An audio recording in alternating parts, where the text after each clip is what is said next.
Narito na ang balita mula sa GMA Integrated News.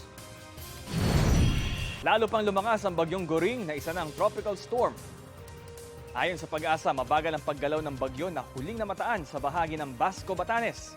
Nakataas na ang Tropical Cyclone Wind Signal number 1 sa Batanes, eastern sections ng Babuyan Islands at mainland Cagayan, maging sa northeastern Isabela. Dahil sa posibilidad ng mabilis na paglakas ng bagyo, posible raw itong umabot sa typhoon category bukas. Hindi rin inaalis ng Pag-asa ang posibilidad na maging isa itong super typhoon. Narito naman ang iba pang balita ang binabantayan ng GMA Integrated News.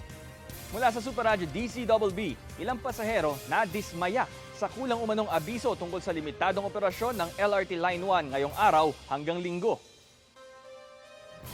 Palawan nakapagtala ng unang kaso ng African Swine Fever.